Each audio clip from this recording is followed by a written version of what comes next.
መጽሐፈ ሄኖክ ምዕራፍ 36 አሁንም ልጆቼ እውነተኛይቱን ሕግ ውደዷት፣ የእውነት ሥራዎችን ይቀበሏቸው ዘንድ ይገባልና በሷም ጸንታችሁ ኑሩ እላችኋለሁ።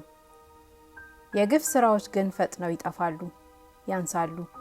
በደግነት ለታወቁ ሰዎችም ከልጅ ልጅ ጀምሮ የሞትና የግፍ ሥራዎች ይገለጣሉ። ሰዎችም ከነሳቸው ይርቃሉ፣ እነሱንም አይከተሏቸውም። አሁንም ለእናንተ ለወዳጆቼ በግፍና በክፉ ሥራዎች ሞትን በሚያመጡ ሥራዎች ጸንታችሁ አትኑሩ። እውነት ነገርን የተመረጠች ድህነታችሁንም ለእናንተ ፈጽማችሁ ውደዱ እንጂ እንዳጠፉ ወደ እነሱ አትቅረቡ አላቸው። በፍቅር ሥራዎችም ጸንታችሁ ኑሩ፣ ትድናላችሁ። በተድላ ደስታውም ትዘጋጃላችሁ። በልቦናችሁም ሐሳብ ሕጉን ትይዛላችሁ።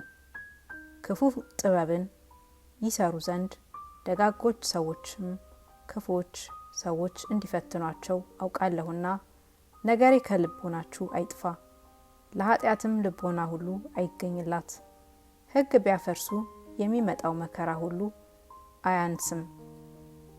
እነሱ ፈጥነው ይጠፋሉና ፍቅር አንድነትም የላቸውምና ሐሰት ነገርን ግፍንም ተንኮልንም አጥንተው ለሚሰሯት ሰዎች ወዮላቸው። ከስር ከመሰረታቸው ሁሉ ይጠፋሉና በሰይፍም ተቀራደው ያልቃሉና ወርቅን ብርን የሚሰበስቧት ሰዎች ፍርዱ ፈጥነው ይጠፋሉና የሰው ገንዘብን ቀምተው ቤታቸውን ለሚሰሩ ሰዎች ወዮላቸው። በባለጠግነታችሁ ላይ ታምናችኋልና ከባለጠግነታችሁም ትለያላችሁና እናንተ ባለጠጎች ወዮላችሁ። እግዚአብሔርም በባለጠግነታችሁ ወራት አላሰባችሁትምና እናንተስ ስድብን በደልንም ሰራችኋት። ደም ለሚፈስባት ጨለማም ለሚደረግባት ጽኑ ፍርድም ለሚፈረድበት ዕለተ ምጽአትም የተዘጋጃችሁ ሆናችሁ የፈጠራችሁ እግዚአብሔር እንዲያጠፋችሁ በእናንተም ጥፋት ላይ ይቅርታው እንዳይደረግላችሁ እኔም እንደዚህ ብዬ እነግራችኋለሁ። እናንተንም የፈጠረ እግዚአብሔር በእናንተ ጥፋት ደስ ይለዋል። የእናንተም መምህሮቻችሁም በእነዚህ ወራት ሕገ እግዚአብሔርን ለዘነጉ ሰዎችና ለኃጥአን ስድብ ይሆናሉ።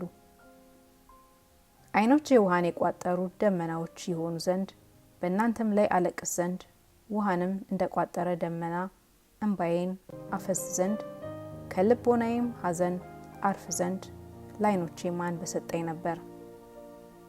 ክፋትንና ስድብን ታደርጉ ዘንድ አድርጉ ብሎ ማን አስተማራችሁ? እግዚአብሔርን ኃጥአን አንተን ቁርጥ ፍርድ ያገኛችኋል። እንደወደዳችሁ በእነሱ ላይ ፍርድን ታደርጉባቸው ዘንድ እግዚአብሔር ዳግመኛ በእጃችሁ ይጥሏቸዋልና ወዳጆቼ ጻድቃን ከኃጥአን የተነሳ አትፍሩ።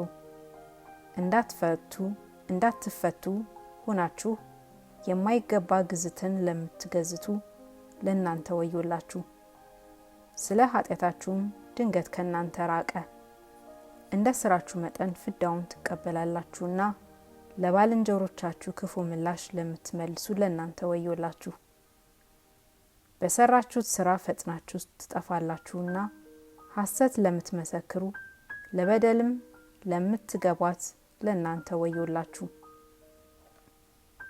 ደጋግ ሰዎችን አስወጥታችሁ ትሰዷቸዋላችሁና እናንተም በእነሱ እጅ ትወድቃላችሁና ከሰራችሁትም ግፍ የተነሳ ትሰደዳላችሁና የእነሱም ፍዳ በእናንተ ይጸናልና ለእናንተ ለኃጥአን ወዮላችሁ። ጠላቶቻችሁ ኃጥአን ከፊታችሁ ፈጥነው እንዲጠፉ እንደወደዳችሁ ስልጣንን በእነሳቸው እንዲደረግ ወዳጆቼ ጻድቃን ይህንን ተስፋ አደረጉ። ኃጥአን መከራ በሚቀበሉበትም ቀን የእናንተ ልጆች እንደ አሞሮች ተነስተው ከፍ ከፍ ይላሉ። ቦታችሁም ከጥንት አሞራ ቦታ ይልቅ ይርቃል። ወታችሁም ወደ ቀበሮ ጉድጓድ ከአመፀኞችም ፊት የተነሳ እንደ ሽኮኮ ለዘላለምም ወደ ገደል ጥግ ትገባለች። በእናንተም ላይ ክፉ ስራቸውን ይሰራሉ። ይህ ኃጢአታችሁ በእናንተ ምስክር ይሆንባችኋል እንጂ እናንተ እንደነሱ አትሆኑም። ለወንድሞቻችሁም ከኃጥአንም ጋር አንድ ሆናችሁ እንደ ሄላይም ቃላቸውን አቅጥነው ያለቅሳሉ። ይህ መከራው ለእናንተ ድህነት ይሆንላችኋልና የበራም ብርሃን ለእናንተ ያበራላችኋልና ከሰማይም እረፍት የሚደረግበትን ቃል ትሰማላችሁና መከራ የምትቀበሉ ጻድቃን እናንተ ግን አትፍሩ። ባለጸግነታችሁ ደጋግ ሰዎችን ያስመስላችኋልና እናንተ ክፉዎች ኃጥአን ወዮላችሁ። ልቦናችሁ ግን እናንተ በደለኞች እንደሆናችሁ ይዘልፋችኋል፣ ያውቅባችኋል። ይህም ነገር በእናንተ ለክፋታችሁ መታሰቢያ ምስክር ይሆናል አለ። ያፈራውን ስንዴ የምትበሉ ከላምም ጡት የተገኘ ወተቱን የምትጠጡ የተዋረዱትንም ሰዎች በኃይላችሁ የምትረጋግጧቸው ለእናንተ ወዮላችሁ። የኃጢአታችሁን ፍዳ ፈጥናችሁ ትቀበላላችሁና ሁልጊዜ ውሃን ለምትጠጡ ሰዎች ወዮላችሁ። የሕይወት መገኛ ሕጉን ትታችኋልና ፈጽማችሁ ትጠፋላችሁ። በደልን፣ ተንኮልን፣ ስድብን ለምትሰሩ ለእናንተ ወዮላችሁ። ይህም በእናንተ የክፋታችሁ መታሰቢያ ይሆናል። የምትጠፉባት ቀን ትመጣለችና ደጉን ሰው በኃይላችሁ ራሱን ለምትቀጠቅጡት ለእናንተ ለኃይለኞች ወዮላችሁ። በእነዚያ ወራቶች ለደጋግ ሰዎች በእናንተ በተፈረደባችሁ ቀን ደጋጎችና ብዙዎች ወራቶች ይመጣሉ አለ።